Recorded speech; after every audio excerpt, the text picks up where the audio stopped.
mundo actual, todos los pueblos estamos ligados en nuestro destino. Entonces, la paz es un precioso don, pero depende de todos los pueblos, no solamente de nosotros. Y un poco mi reflexión sería muy del lado moral, muy teórico. Lo hago. Si llega, llega. Lo que está en crisis es lo que se llama crisis de trascendencia. Es el origen del poder del Estado, del poder y de la soberanía del Estado, que se ha debatido a lo largo de la historia de los pueblos en el mundo entero, y no siempre se encontró la raíz profunda del origen del poder y de la soberanía del Estado. Yo investigué toda la historia de los estados para ver de dónde conseguían ellos para sus constituciones el poder y la soberanía de los estados. Y el gran ausente en estas teorías es Dios.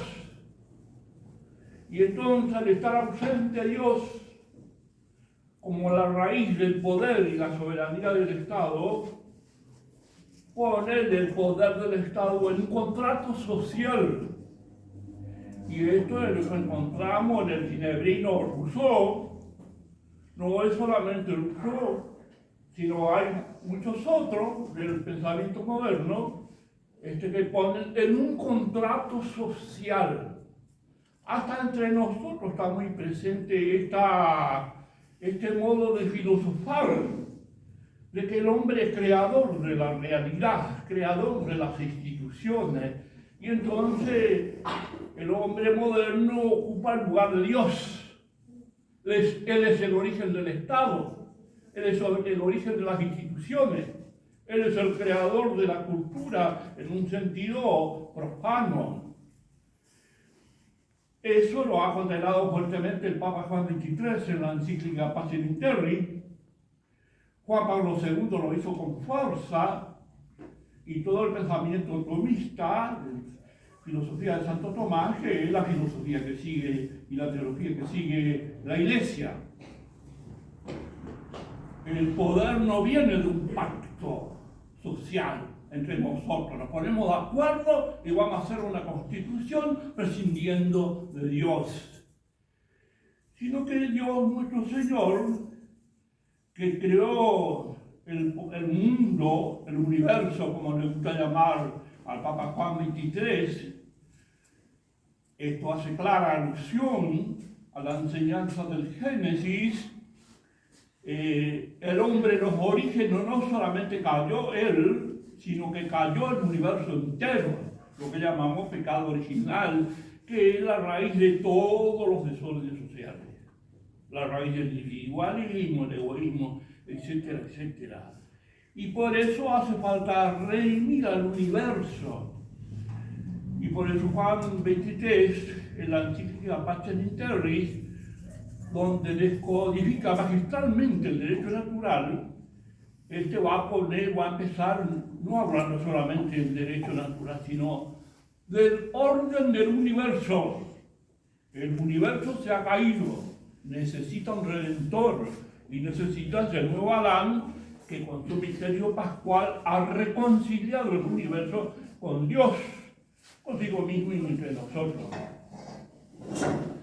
Entonces, Dios creó con su poder soberano. ¿Qué significa soberano? Que el mundo existe no necesariamente, sino porque Dios con su soberana libertad quiso crear. Pero Dios puede existir sin que exista el mundo. Creó libremente y existe porque Dios quiere que exista el mundo, por su soberana libertad, y lo creó ciertamente, como dice Derisi por ahí. Somos porque Dios nos piensa y existimos porque Dios nos ama. El universo existe por el amor de Dios, porque Dios nos piensa y nos ama y nos comunica la existencia.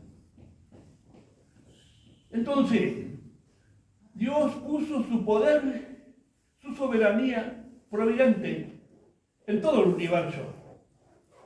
En las cosas, desde lo mineral, vegetal y animal, estas leyes están determinadas en su naturaleza y lo guía Dios con su providencia. Pero el hombre quiso escribir su poder y su soberanía en la conciencia del hombre, lo que llamamos derecho natural. Dios en el derecho natural le dice al hombre cómo tiene que ordenar su vida personal, su vida en relación con el prójimo y con el universo, lo que se llama la inteligencia ordenadora de Dios. Describió entonces en el ser del hombre su poder y su soberanía, y esta es la raíz del estado, lo que se llama ontológico, o para decir ser en griego se dice ons. Le escribió su poder y su soberanía en el ser del hombre, para que de su ser ríe también su deber ser.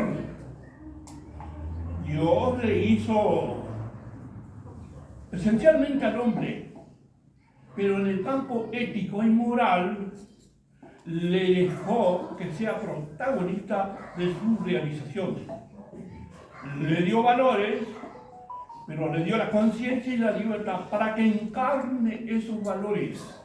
Y esto es el deber ser del hombre. Estamos en pleno campo de la ética personal.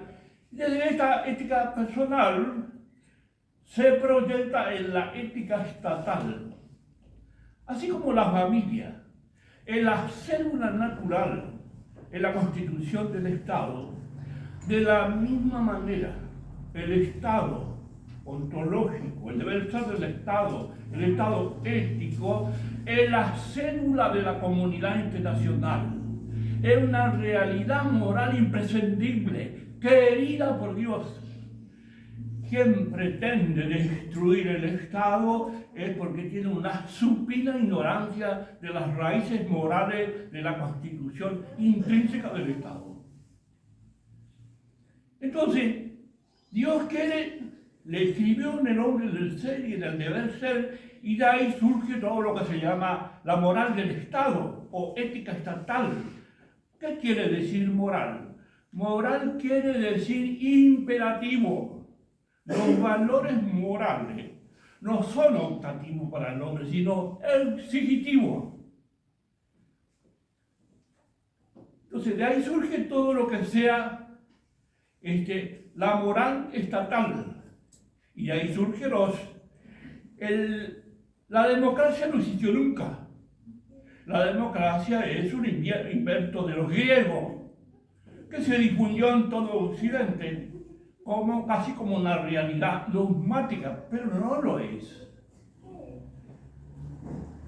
La democracia se dice el gobierno del pueblo y por el pueblo y para el pueblo. Es la definición de Abraham Lincoln, el presidente norteamericano. Pero en realidad la democracia es la encarnación del poder y la soberanía de Dios en el hombre, en su conciencia, y tiene que ser el gobierno desde el ser humano, por el ser humano y para el ser humano. No ese concepto abstracto que nos enseñó la filosofía griega. No existió nunca democracia, lo que existe es una plutocracia aristocrática. Gobiernos de los ricos para los ricos. De esta concepción tomista del Estado, no es la única, se desprende que los poderes del Estado, el poder ejecutivo con 4 poderes, por elección de voto popular, por una sola reelección, el poder legislativo, valorativo, así objetivamente desde la moral, 4 años, una sola reelección, y el poder judicial, elegido por voto popular, por 4 años y una sola reelección. Y aquí viene un poder moral del Estado, fuertísimo y muy importante para el equilibrio de los otros poderes, que es el poder de la opinión pública. Tiene que figurar en la estructura de la Constitución los sujetos de este poder deberían ser las instituciones no gubernamentales, pero con presupuesto para que el pueblo lo pueda ejercitar realmente. Y entonces poner juicio crítico del pueblo se llamaría continuamente a una revisión de las acciones del Poder Judicial, del Ejecutivo y del Poder Legislativo. En general, estarían los cuatro poderes. El pueblo está ausente, no puede hablar, no tiene medio para hacer llegar su juicio crítico a los otros poderes. Está todo eso de la libertad de expresión, es libertad para los ricos, para los empresarios, dueños de los medios de comunicación. Se le estafó al pueblo. Y el Poder Judicial, que tiene que ser elegido por voto popular, 4 años, una sola reelección, está en manos de la oligarquía. No hay democracia, es una gran mentira. Está en manos de los ricos, al servicio de los ricos. Entonces, la Constitución empírica, histórica, tiene que tener estas raíces morales de estos 4 poderes, donde el hombre aparece como un ser-estado. El poder y la soberanía del Estado de Dios le escribió en la conciencia del hombre. Pero he aquí que el hombre es un ser no solo Estado, sino mercado. Y aquí va nuestra reflexión tomista sobre el concepto del mercado, que no es igual al mercado liberal capitalista. El hombre tiene valores para comunicar, y estos valores le hace pobre frente a la comunidad, porque necesita de la comunidad para que reciba sus valores. Entonces tiene para ofrecer valores morales, pero al mismo tiempo no tiene todos los valores para su crecimiento personal dentro de la comunidad. Necesita que la comunidad le aporte valores del bien común. Y la oferta y la demanda se dan en su realidad, diríamos, ontológica, antropológica. Su ser es un ser-estado, su ser es un ser-mercado. Y por lo tanto, este ser-estado y este ser-mercado es el sujeto, el principio y el fin del proceso económico. La co-creación, la distribución, la asimilación, teniendo el poder adquisitivo como medida del cambio y del intercambio. Hace falta un nuevo orden jurídico a escala mundial. El Papa Juan XXIII nos dejó magistralmente este poder, esta soberanía, descodificado en la Pacem Terre. Hace falta una nueva visión del Estado barrial, que en el barrio, una 100 manzanas, tenga una persona elegida por voto popular para que sea el concejal en el Consejo Deliberante, escuche al pueblo y lleve al Ejecutivo Municipal lo que piensa y lo que quiere el pueblo. Estado barrial y después el Estado municipal, también su gobierno, que no pase más de 4 años, por voto popular, una sola reelección. Y después el Estado provincial, que el Estado provincial también, sus autoridades, no sean más de 4 años con una sola reelección. Y que las provincias elijan sus jueces y fiscales, todos los estados provinciales, y manden al centro del Estado federal, que no necesariamente tiene que ser Buenos Aires, puede ser otro lugar que los estados provinciales elijan. Para que con esos jueces y fiscales que vengan de los estados provinciales se forme una verdadera Corte Suprema Federal y no esta estafa moral llamada Corte Suprema. que no representa a nadie en la oligarquía que se adueñó de ese poder del Estado. Urge repensar toda la estructura de la justicia, a nivel municipal, a nivel provincial, a nivel estatal y a nivel internacional, porque hoy las multinacionales mandan con los estados, mandan con las constituciones y mandan con los congresos, etcétera, etcétera, más la corrupción moral de los dirigentes, que urge ahora no solamente este cambio teórico moral, sino el cambio de las personas, de los sujetos que lo van a encarnar. La familia humana, el bien común de la familia humana, postula una autoridad universal,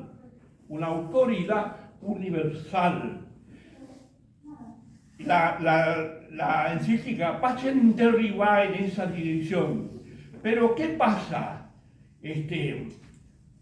Después de la Segunda Guerra Mundial se desembocó en las Naciones Unidas, que como dice el moralista francés René Coste, las Naciones Unidas es la historia del fracaso de la humanidad. Porque ¿quién manda las Naciones Unidas? Lo que tiene el así llamado derecho al veto, lo que tienen los misiles atómicos, esos son los que mandan. La paz del mundo en este momento se fundamenta en las fuerzas de las armas, pero no en valores morales, que es lo que necesitamos para salvar el futuro, el presente y el futuro de la humanidad.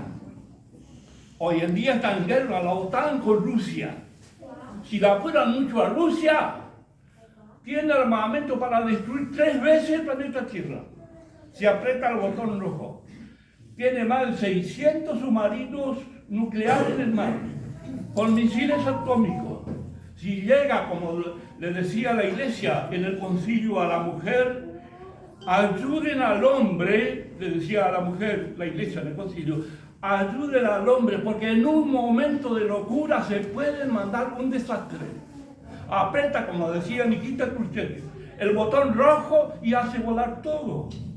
Entonces, hay que rezar por eso y entonces hace falta una autoridad que pueda legislar a nivel internacional y una autoridad que aplique eficazmente esa legislación. Y si no, la humanidad no tiene destino o por lo menos va a vivir en permanente riesgo la paz del mundo basada en la fuerza de las armas.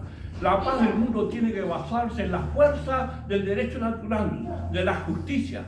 La paz es el rostro de la justicia es el rostro del derecho natural y el rostro del derecho natural es el rostro de la inteligencia ordenadora de Dios, en un sentido cristiano tomista de nuestra reflexión. La Iglesia promueve, además de este rico orden que así en gran escala, el número, tiene su rico mensaje de filosofía y teología de la cultura, del derecho, del orden social, de la política y de la economía, pero hay dentro de la Iglesia una fuerte corriente de teología liberal. Algunas que otras se mezclan también de corte marxista, pero el peligro es la teología liberal católica esquizofrénica. ¿Por qué es esquizofrénica? Porque tiene una doble cosmovisión, inmanente y trascendente, idólatra y profundamente católica. Entonces, esto hay que depurar, hay que hablar en voz alta. El que quiera oír, que oiga. El que quiera escuchar, que escuche. Hay que hablar, no hay que callarse más. Esto está dentro de nosotros mismos y entonces promueven un liberalismo liberal ateo dentro de la misma Iglesia. ¿Qué hace falta? Despertar, hace falta que el laicado se despierte. El Apostólica Quasitate, en un documento que está dirigido a los laicos del concilio, la Iglesia le pide a los laicos que esclarezcan la doctrina de la Iglesia, que lo defiendan. Y en tercer lugar le pide, aplíquenlo. Muchas gracias, viva mis 80 años.